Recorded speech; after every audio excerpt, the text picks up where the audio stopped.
Good day, everyone. 大家好. Salam sejahtera semua. This is your GMT plus 8 football fan back again. For this post, we will have part 1 and part 2. The title is Which Nation Will Prevail in the End for the World Cup 2026? This is the billion-dollar question in everyone's mind. Very easy to ask, but very difficult to answer.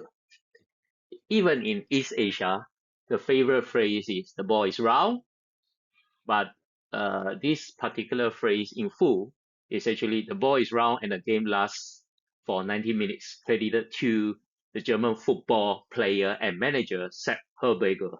Of course, he's spoken in German, but since my German sucks, I'll just show you the words in the slides. A disclaimer. Gambling can be addictive. If you don't have the discipline, please don't gamble. I'm not the oracle from the Matrix, or a fortune teller, or the god of prosperity, Cai Ye. If I am any of the above, I won't waste my time here. Instead, I will be enjoying my fortunes elsewhere quietly. Well, if that's the case, then Marty McFly's Grace Spock Almanac is with me. Again, I have to declare that this presentation is heavily supported by AI to prepare the contents, so it will be easier for me to share the relevant resources. The ball is round basically means anything can happen under the sun, and everything is unpredictable. That is the sole reason why prediction is so tough, and why gambling thrives, because it is very hard to predict. If everything is so easy to predict, then there's no point to gamble anymore. The house will basically disappear and could not survive. So let's start. Who are the real favorites for this tournament? You already see 5 flags here. There could be random favorites. Everyone has their personal favorites. It could be the clubs they support. It could be the country of origin. And it could be any reason under the sun. We, as humans, have always personal biases for everything, including your favorite team. The scope of the part 1 is basically looking at those kind of prediction models that are in the market. What are available, the forecasting systems in the football world. And then we will understand how do they predict and how they come out with their predictions. That's the purpose of this part of the discussion. So let's look at the 5 very famous prediction models in the market.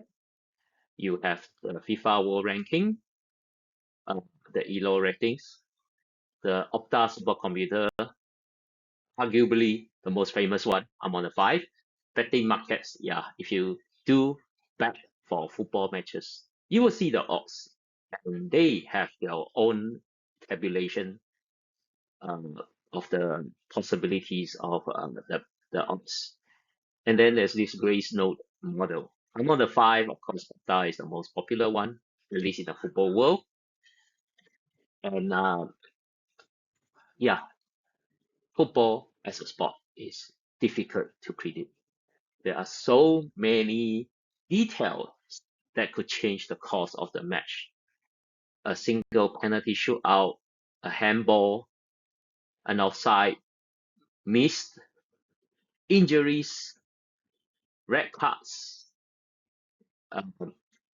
referee decisions that could be unfair.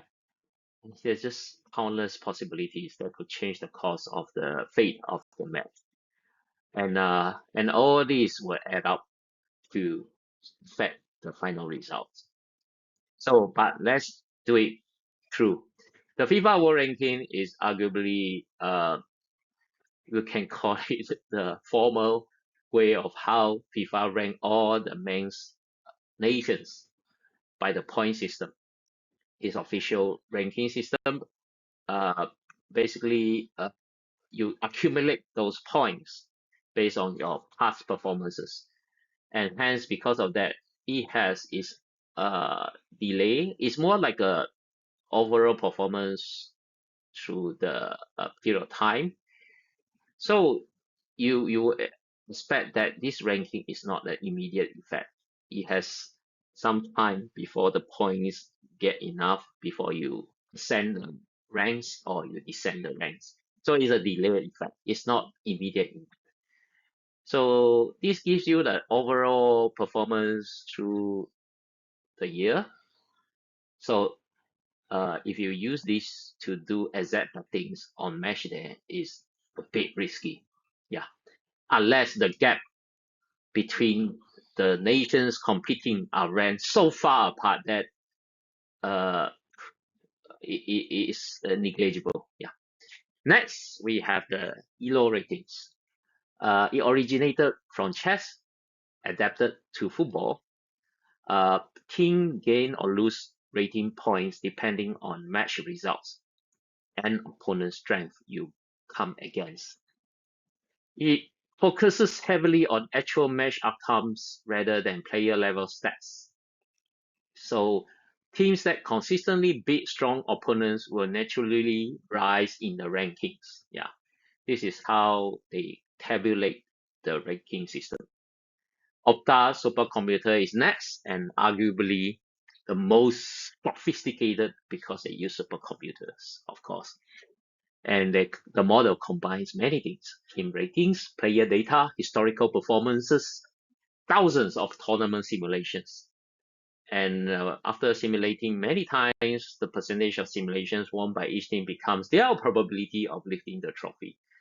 So there's a lot going in to do this kind of simulations to finally give you the highest probabilities of each nation, how far they can reach, what are the chances. Next, the betting markets, and this will be everywhere. Bookmakers provide very interesting perspectives. The odds reflect collective opinions of millions of bettors, analysts, and traders. Betting markets are never perfect, but they incorporate latest info faster than many statistical models, including injuries before the match. If players get unwell, you can see the odds changing very fast. Once some latest news are published and available, you can almost in real time see that the odds will be adjusted. Squad announcements for the starting 11 could also adjust it immediately, and as well as public sentiment.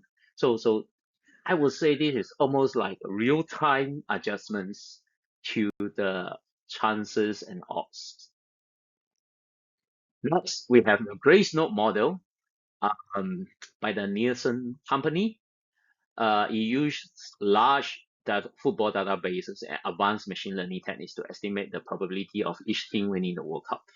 It evaluates hundreds of variables, which includes team strength, player quality, recent form, injuries, tournament context.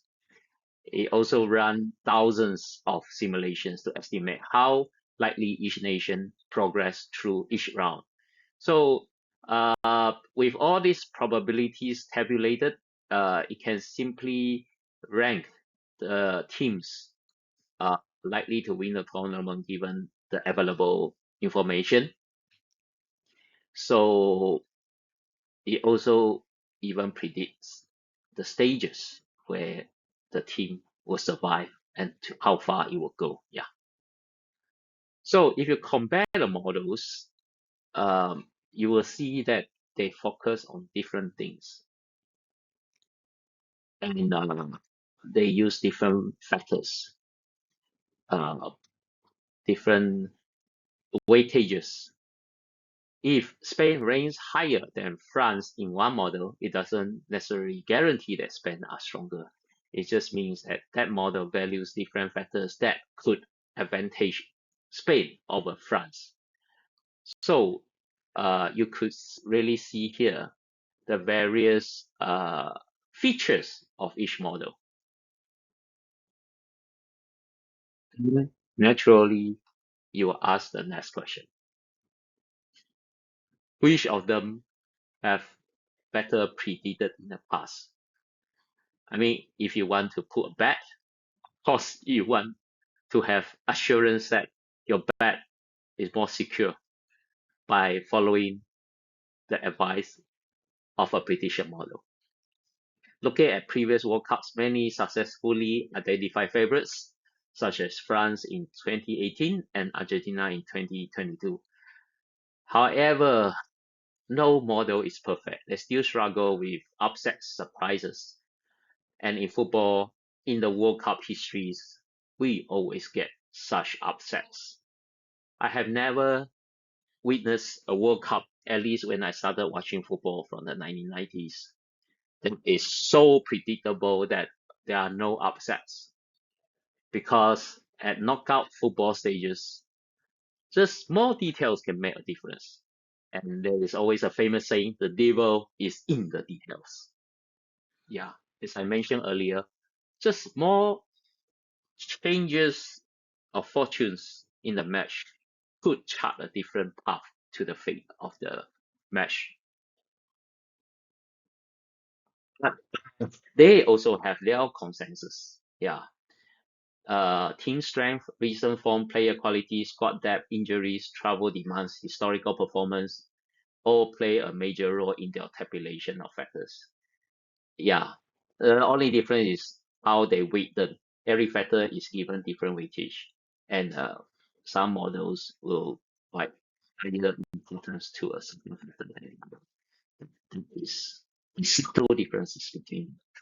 So in summary, there's no model that is perfect to forecast. If there is now, the other models will have been obsolete and die off. No business in the market anymore.